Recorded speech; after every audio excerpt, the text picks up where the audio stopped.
Hello and welcome to Barry's Economics. Today I'm talking about something that came up in a stand-up gig that I did recently that blew my little mind, and it is little. Alright, so I was doing a stand-up gig the other day, and often as I'm gigging I will talk to the audience, and I was talking to this one guy in the crowd. I asked him what he did, and what he actually did blew my little mind, my tiny little mind. And you, cousin, what do you do? I work in insurance. What kind of insurance? It's called reinsurance. Reinsurance. Insuring Insurers. Oh. But the fact that you are an insurer that insures insurance people, I was like, but who insures you? Retrocessionaires. And let that be a lesson to you all. Ladies and gentlemen, if you are ever confronted with a question that you cannot answer, make a word up.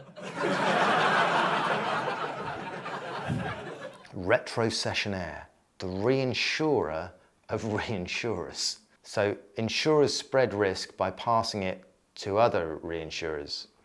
Then they spread their risk by spreading it to retrocessionaires.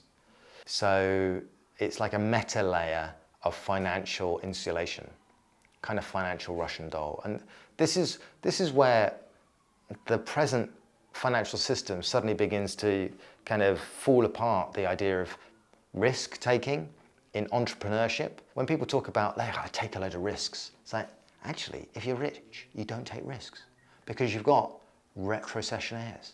And that's the thing, isn't it? Billionaires and larger institutions and corporations benefit from insurance on insurance on insurance on insurance on insurance on insurance, protecting their capital from catastrophic loss. It's mad, isn't it?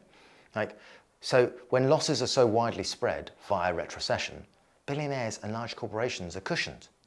But actually, whose risks are not cushioned?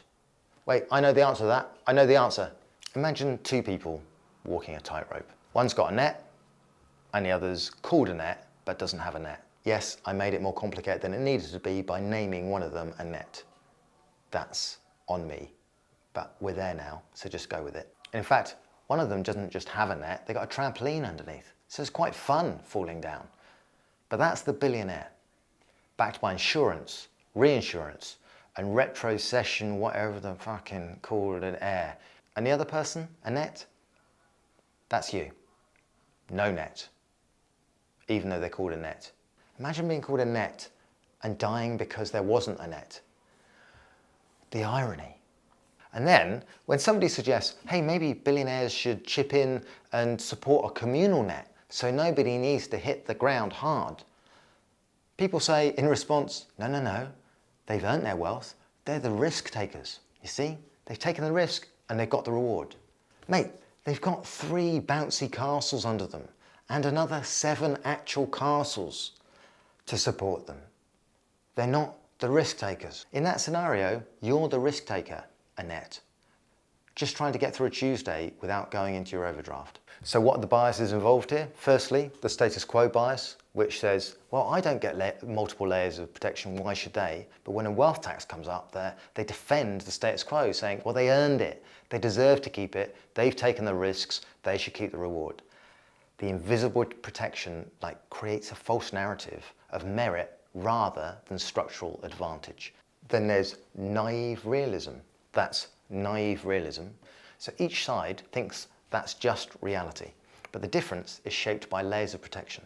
The wealth taxes are proposed, but the rich literally can't feel what's at stake for others. They can't see it. I also go into this point in the breakdown of the rest is politics, and where I talk about that at length with Roy Stewart, who I like to think of as one of the most reasonable people that has an invisible bias. And then another bias is learned helplessness. And that's essentially where ordinary people just think, well, that's how the world is. I'll never get that. I just have to accept it the way it is, which over time normalizes inequality and kills the push for change.